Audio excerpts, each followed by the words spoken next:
Hi everyone, I'm JC. Welcome to my course on why diets fail. There's a lot of us online talking about this subject right now, wouldn't you agree? A lot of people giving a lot of opinions on why diets fail and how to fix it. I was looking around online trying to just get some of the common opinions, and man, you could get almost every answer in the world. It's your metabolism, it's your genetics, it's your gut, it's your hormones. It's all hormones. If you fix that, it'll be fixed. It's behavior modification. It is don't diet. It's the anti-diet.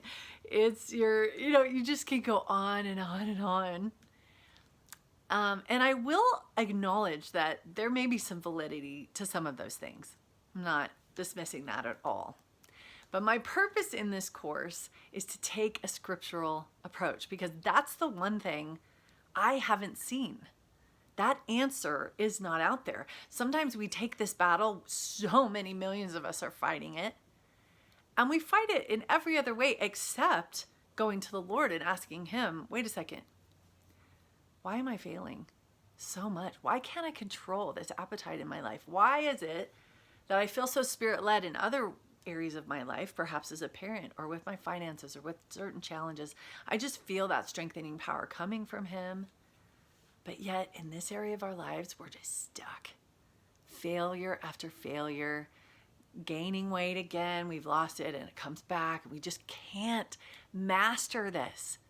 I've had so many people sitting in my clinic where I work to coach with me and just looking at me like, I know what I need to do. Why can't I do it?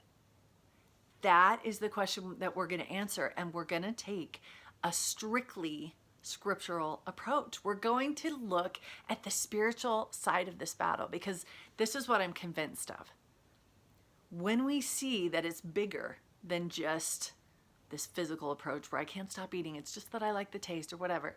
When we widen that lens and take a scriptural approach, a gospel-centered approach, suddenly now you can fight the battle with the right weapons.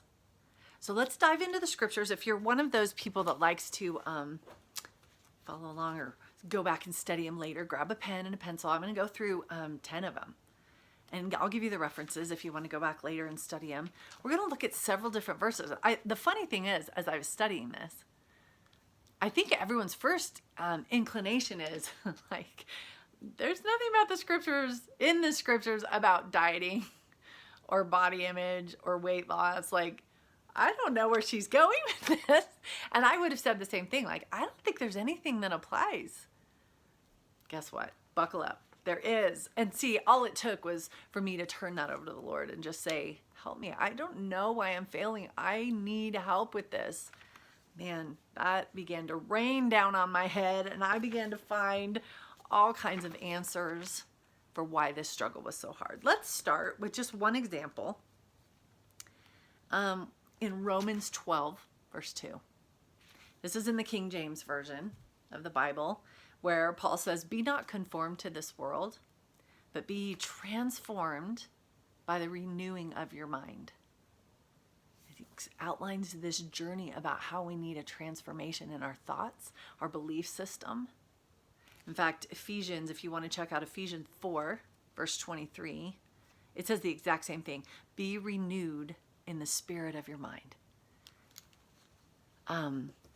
So what would that have to do with this battle that we're fighting?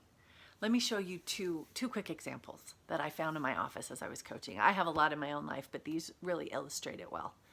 For instance, I'm going to use this one as a hypothetical because I've had a mishmash of lots of people that have been in this situation. Let's say that a woman comes in to coach with me and sits down and just is frustrated and wants so much to be a size 6 and has tried everything and nothing is working, and she is just desperate. And she sits down with me and is like, okay, I need a diet. I need some help. I need you to coach me. I need you to tell me what to eat and how to get there. And as we begin talking, I can start to hear how deeply influenced she is by the messages of our culture that you have to be thin to have value as a woman. That you have to look like the celebrities on the red carpet, that being a size 6 is the only way to have worth and attractiveness and value. That it's been driven into her mind through many different resources, and she's desperate to heed that message. But genetically, she's not really made to be a size 6, but she's convinced that's the only way that she'll ever be happy. Can you see that in this instance, this battle is not about finding a new diet. It's about being transformed by the renewing of her mind, where she sees her beauty in Christ, where she embraces her own size and shape, where she lets go of the voices of the world that scream at her about what she needs to be accepted. This is a transformation of the mind. This isn't about a diet. And so if it goes deeper like that, can you see how fighting with the right weapons really will produce the healing and the transformation that she's looking for?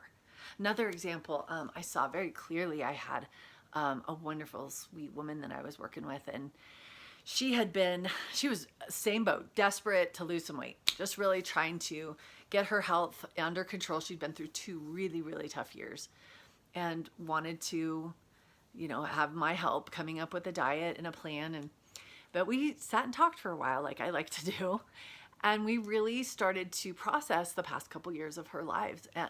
And what came out was she had had 2 very toxic relationships back to back, abusive, just brutal, that did a number on her. And she suddenly, after we processed it for a while, she looked at me and she said, having extra weight on feels safe. It feels like I won't be sexually objectified by men. I'm not going to have that experience again. And so it was a reaction to the pain and trauma of these experiences. And can you see how me giving her a diet wouldn't address the situation at all? She needed a transformation in her mind. Her mind needed to be renewed and healed from that trauma. And then her health would come as a result of a healed mind that was now stable and balanced and centered and grounded in truth. Approach in a whole different way. The other scripture I want to tie in with this is 2 Corinthians 10, where Paul talks about this battle. He flat out talks about weapons and the fight that we're fighting, and how he says our weapons aren't worldly, but they're mighty through God to the pulling down of strongholds. Like, these are weapons that really do work. Now think of this in terms of your battle with food and weight and body image, maybe eating disorders, whatever that looks like. He says, now hold on. We're not fighting with worldly weapons. We're fighting with God's weapons. And then what he does in the verses, he talks about, I didn't write down, I think it's 4 through 8. I'm not going to take time to look at now. It's the beginning of 2 Corinthians 10. He talks about what those weapons do. And he said the main point is to cast down imaginations and bring every thought into the captivity of Christ. Like, bring every thought so it's in alignment with the Lord's truth. Can you see how part of this journey for us, if we really want to get past the struggles that we're having, we can't just throw ourselves into a new diet. If there are things in our mind that need to be healed and renewed and changed and transformed. And man, when I began to ask what in my mind needed to be renewed, I was surprised at the answer. I was deep in my subconscious battling a lot of false beliefs, a lot of the world's messages that had made it into my head. I needed the Lord's help in weeding out a lot of that, and that's part of the process. Now, if you relate to that, I'm going to talk more about at the end of this course about how you can go there with me, and we can really dig into some of that if you're fascinated by that. But before I need to leave it right there, because really there's an even deeper message in the scriptures that explains why diets fail, in addition to the transformation of our mind, the thoughts of our mind being broken and needing healing. There's another layer to this that I began to find as I searched the scriptures that really took me back in terms of what people asking me, why can't I stop? Why can't I stop? And why can't I eat the way I should? And what's wrong with me? I know what I should do. I'm going to read this one in the NIV, New International Version. And the reason is, this is Romans chapter 7. And Paul nails it. He talks exactly about what we just mentioned. You'll hear it. It's crazy. I read that and then I just went, he's describing this battle exactly. But in the King James, it was a little muddled for me. I was having a hard time kind of seeing where he was going with. So I opened the NIV and I went, oh, clear. Okay, I get it. Now I see what he's talking about. So that's why we're going to go in Romans 7, the NIV. We're going to start in 15. He's talking about this battle with himself and how he can't get himself to do what he wants, what he knows he should do. He says in verse 15, I do not understand what I do. For what I want to do, I do not do. But what I hate, I do. It's like you can see him pounding himself in the head like, I don't understand myself. Does that not sound exactly like our battle with food? I don't understand myself. What I don't want to do, for what I want to do, I don't. I want to eat healthy. I want to take care of myself. I want to be able to run around and keep up with my kids and have a healthy body weight and have that battle all under control. That's what I want. What I want to do, I don't do. But what I hate, the binging, the eating disorders, the bulimic, like acting out, like so many of us, we hate it, but we do it. Why? Isn't that crazy that in this one scripture from thousands of years ago, he recognizes the same pattern? As it is, it's no longer I myself who do it, sin living in me. I know that nothing good lives in me, in my sinful nature. He starts to talk about something that he calls the sinful nature inside himself. He says, I have the desire. Sorry, this is verse, let's see, is that 20? My eyes are starting to go. No, it's 18. For I have the desire to do what is good, but I can't carry it out. I can't carry it out. And he is lamenting the same way we do about this inability to control ourselves, to do what we want. He just laments and laments. And he says, it's because it's no longer I myself that do it, but sin living in me, this fleshly side. He calls it the sinful nature, but other translations call it the flesh. Many other translations in this section call it the flesh. Our natural man that rises up in us and takes control, and we are watching ourselves do the very thing we promised ourselves that we wouldn't do over and over and over. And we're just like, I don't get it. Can you see the same baffling confusion in Paul? Verse 19, for what I do is not the good I want to do. No, the evil I do not want to do, this is what I keep on doing. He's just going on and on inventing. So if this is something even Paul understood, then it's not just a modern day battle with processed food and the Cheetos and the Snickers that assault us in the store when we walk in. This is an ages old battle of the natural man in us, the fleshly side of us that comes through the fall, through being in a mortal world and having part of us that is drawn to sin. Now, it's hard because we look at the food battle and we think, well, that's not sin. That's not sin. I mean, I'm not out there breaking the law, and I'm not an alcoholic. I'm not dealing drugs. Like, I'm just eating too much chocolate. Like, JC, you're kind of stretching it too far. But wouldn't you agree that it's an appetite that's out of control, a physical appetite? Like if our sexual appetite was out of control, we're having affairs and, losing and just going off the deep end with that, we would know it's sin. There would be no doubt. But for some reason, because it's the physical appetite, somehow that seems more acceptable. It's definitely more socially acceptable. No one laments that as sin. All other kinds of bodily appetites can get all out of control, and we recognize that as sin. But in this one, it masquerades. It's like, oh, it's no big deal. Everyone does it. It's just sugar. It's not illegal. But it's still got control of us. I want to read. I'm jumping ahead of myself. Let's do it anyway. I want to read Romans, chapter 6, and this is back in the King James. Something happens when we get stuck in this pattern of doing the thing we hate. Letting the flesh win. Letting the flesh be in control. What happens is it begins to have dominion over us, Paul says in chapter 6.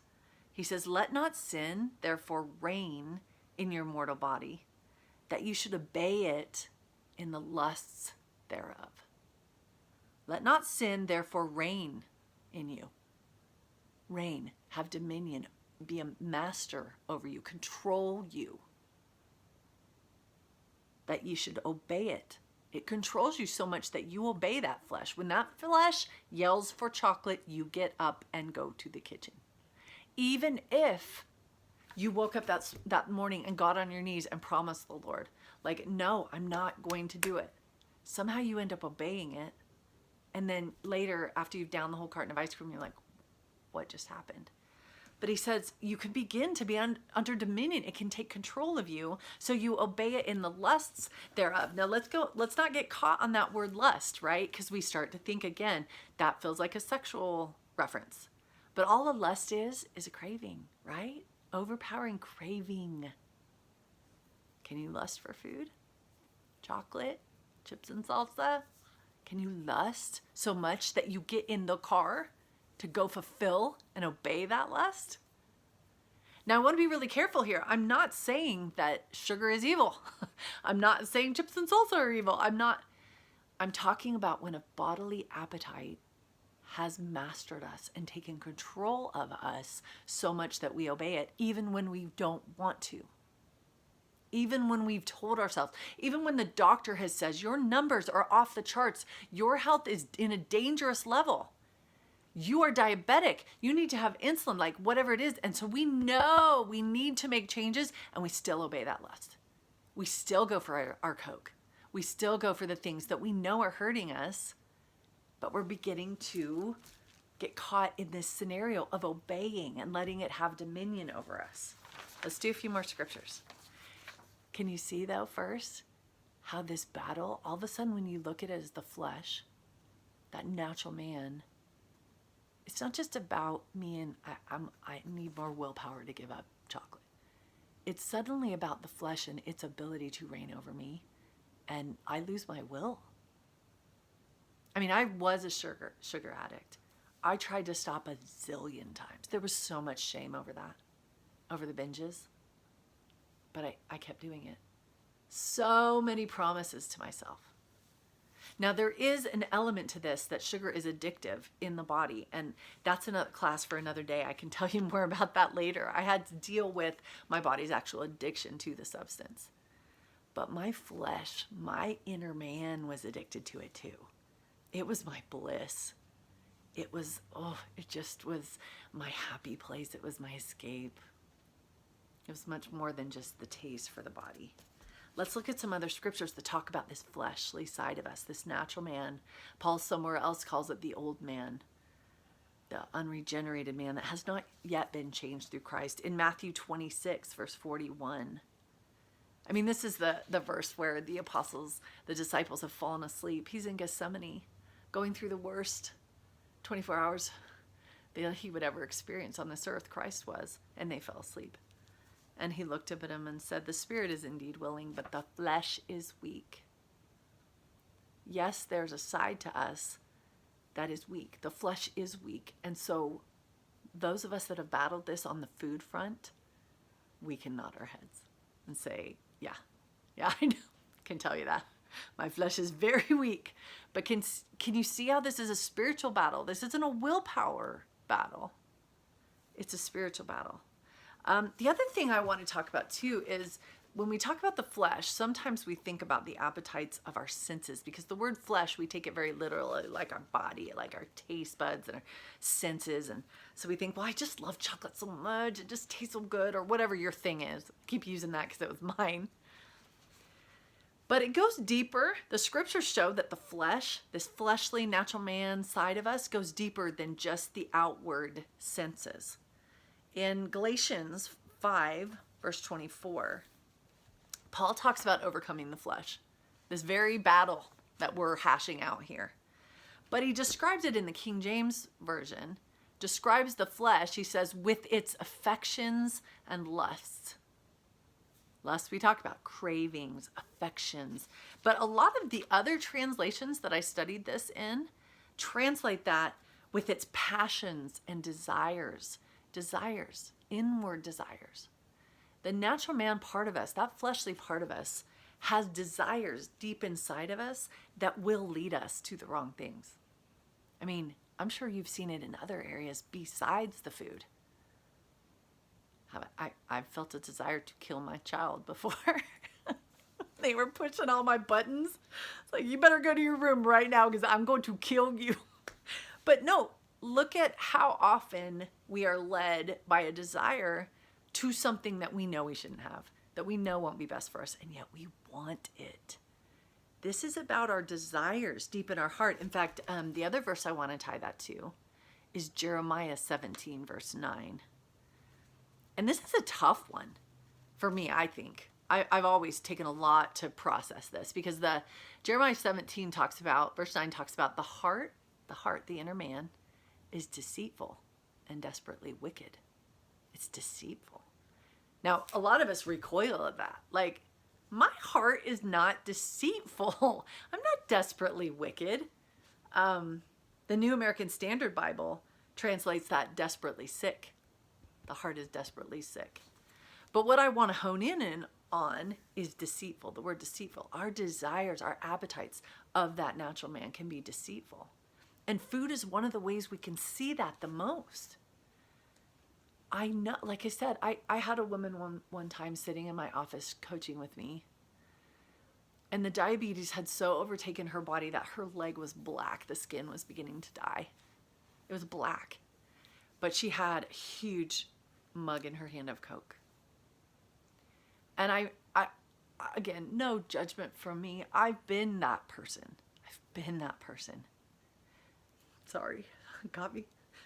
But it just shows how those desires and cravings of our flesh can so overpower us that we'll let our bodies deteriorate to such a condition that we are suffering in so many ways, but yet we still have to obey that lust.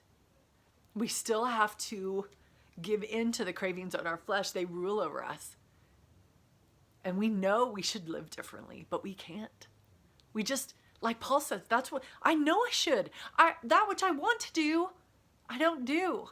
But that which I hate, it's causing so much suffering in my life, and I still do it. Can you see that this question that we keep asking out there online to ask to trainers and health coaches and nutritionists, and we say, why can't I stop? I need some behavioral modification. I need some tricks. I need some help. I need to, pump you up things on my mirror, and I need a reminder on my phone. And we're trying to manage the natural man through the world's systems and the world's ideas. In fact, that's one of our last scriptures. Have I used them all? 2 more. That's one of our last ones. And this is again in the New International Version, the NIV. I read this one again. I read it in the King James and it didn't really strike me for some reason. It was just, again, a little bit muddled. I just didn't resonate. And then I read it in the NIV and I went, oh my gosh, as a health coach and with my own background, my jaw was just like, oh my gosh, Paul's talking about us. He has a theme all through the New Testament, not just in this passage. We're in Colossians chapter 2. He has a theme that he talks about this old man, this natural man being crucified with Christ, dying and being reborn as a new man, a new creature in Christ. So he talks about that theme a lot, about crucifying that old self with its passions and lusts and desires and being reborn. And so he's talking about that in verse 20 as he begins Colossians 2, verse 20. He says, since you died with Christ to the basic principles of this world, that old man was being put to death. He says, why, as though you still belong to it, do you submit to its rules? And he gives examples of the rules. Do not handle, do not taste, do not touch. I want you to think for a minute. We're going to finish this passage, but think for a minute about the world's ideas of how to conquer this battle with our flesh. We don't call it a battle with our flesh. We just say, I'm weak. I don't have enough willpower. I need help. But what is the world system answered? It's rules, right? Do not taste, do not handle, do not touch. It's a new diet with all of its rules. It's a plan. It's a tracker that can manage the flesh. We're trying to manage the flesh by keeping certain rules. Over and over, we've tried to keep the rules, and we can only do it so long. It's like trying to hold your breath. You can only do it for so long.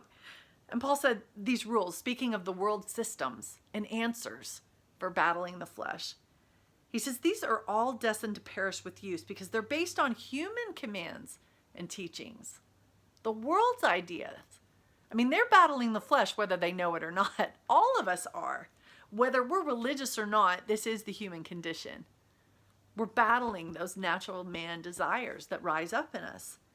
But he says such regulations indeed have an appearance of wisdom. I mean, when you read that new bestseller, or you see it on Dr. Oz, or you see the neighbor that lost 50 pounds on some program, and again, I'm not bashing programs. Programs absolutely can have their place. And there are other courses where I deal with that. But I'm just saying, if we don't handle this on the spiritual level, if we just try to handle it through these worldly systems, they have an appearance of wisdom. Yes, they do. With their self-imposed worship, their false humility, and their harsh treatment of the body. Interesting, he says it like that. But listen how he concludes it. This is the end of verse 23. But they lack any value in restraining sensual indulgence. They lack any value in restraining sensual indulgence. How well have your diets that you've tried done in restraining your sensual senses, the eating, the munching, how well have those worked in restraining the indulging of those cravings? Have they healed it? Or did they almost, the fact that you were on a diet inflamed the cravings more, didn't they? Because trying to keep the rules just makes us want it more because it's off limits. And so then we get into this place of now we're even wanting to binge more. And when we finally do fall off the wagon, we don't just have a cookie. We're eating the whole package because we've been trying so hard to restrain ourselves. And the flesh goes, I am having that and I'm having all of it. This is a fleshly battle. This is a natural man battle. And there is only one way to conquer the flesh, and it's through Christ. Let's go and finish with Galatians 5. Oh, did I fit? I missed. No, I did. We've already been in Galatians 5 once. It's interesting. In Galatians 5, 16 through 18, in those verses, Paul says flat out, he's talking about this battle with the flesh again. He does this a lot through his epistles. But he says, if you walk in the Spirit, you're going to control the flesh. You're going to be able to master it. And he says it in different ways in those verses. But you walk in the Spirit, and you will master the natural man. You will have control, and you'll have dominion over that instead of it controlling you. Now, here's what I want to finish with in this course. We're just, all we're doing is throwing out some initial suggestions. I hope you go away with more questions. I think I've opened a can of worms that we're not going to have time to answer in this course. But walk in the Spirit and you'll control the flesh. This is the thought that came to me immediately. And if you're watching this, if you know that it was a gospel-centered approach that we were going to be in Scripture, you're probably a churchgoer, you're a believer in Christ, you are a follower, and so you think, wait a second. I've been doing all the spiritual stuff. Like I go to church, say my prayers, I read the Bible, I give tithes, I serve my fellow men, and I do the checklist. And all he says is walk in the Spirit and you'll control the flesh. Like I thought I had the Spirit. I felt the Spirit. Like I felt God moving in me and prompting me, but I'm not controlling my flesh. See, I had that same question. I'd been a church girl all my life. But I wasn't controlling my flesh. It was controlling me. So I was like, wait a second. Does that mean I'm not walking in the Spirit? Because I could see that in other areas of my life, I had that influence. Especially as a mother, I had really relied on the Lord a lot. Again, to not kill my kid. To just be patient and loving in those moments where you're not feeling that way. I had just felt that strength come in those areas.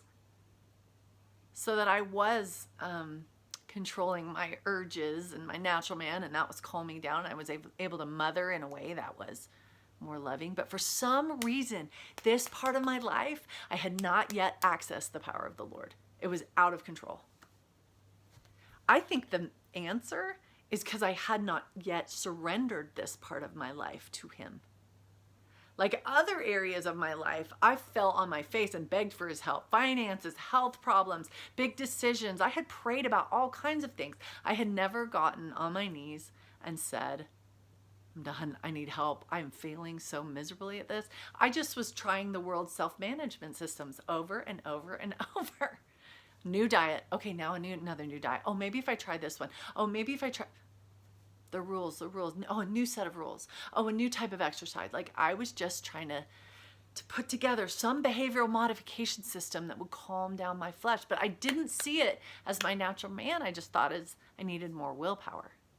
Finally connecting through all of these verses and seeing that this was a full-on spiritual battle, that my adversary was very interested in keeping me stuck in this bondage, in this captivity, keeping me controlled by the cravings of my flesh. So he was on me constantly in my head, trying to get me to binge and bail and fail so that I would lose faith and just feel even worse. Once I could start to see that the battle was a spiritual one and that I could not win it without the Lord's help, it brought me to a spirit of humility where I said, all right, I want to fight it the right way. I want to know how I overcome this. Show me how to walk in the Spirit in this area of my life. Show me how to be transformed so that I'm not just spiraling into this out of control food mess over and over and over again. Now, you're going to be frustrated with me, but the answers of how that happens, I know them now. I've been walking this journey for 15 years and I have been walking in freedom. My sugar addiction's gone. All those binges, all those old habits, it has been healed. Now, I have created this because I want to let you know I have a 21-day challenge that I have put together to outline the journey. It isn't an easy, quick 3-step plan. Like, just do these 3 things and it'll fix you and it'll be great. We're going to have to wrestle with some pretty complex stuff. But don't be afraid of that. It's liberating. These are the truths that began to set my mind free, that transformed my mind, that taught me how to resist the power of the flesh, that began to show me how to rise up. It's like Peter trying to walk on the water. I had been up to here in the waves for my entire life. I was in my mid-30s when I began to look at this a different way. And I had just been swallowed up in it and swallowed up in it, never bringing my head above water, just drowning in the mess of food and negative body image and hating the number on the scale and blah, blah, blah. I had to reach for his hand, and man, he lifted me right up out of those waters and taught me how to walk on something that previously I'd been drowning in. He can heal us. But you've got to join me on the journey to kind of dig into the reasons and the truths and the principles that we use as our stepping stones to walk on that water. Check out my 21-day challenge. You don't have to do it in 21 days. In fact, I kind of prefer you didn't. And I'll explain that in the challenge. Check it out. You can watch free previews of the first several sessions just to see if it's right for you. It's 30-minute videos for 21 days. 30 minutes of coaching, training, teaching, right in the scriptures, and digging into all this and being transformed by the renewing of our minds, accessing the power of God to overcome the flesh and to be filled with the ability to be free. I'll gush about this, so I need to kind of rein myself in, but I can't say enough about the reality that he can heal us in this. If you're ready for something different, if you're ready to approach it on the right level, to fight with the right weapons, to quit trying the worldly systems that fail again and again, if you're ready to turn this over to the Lord, come with me on this journey. Join me in the challenge. You can also check out my podcast. You can check out other resources on my website, jcwhiteman.com, and we'll get this journey started. Thanks so much for joining me today. I hope that was a blessing in your life.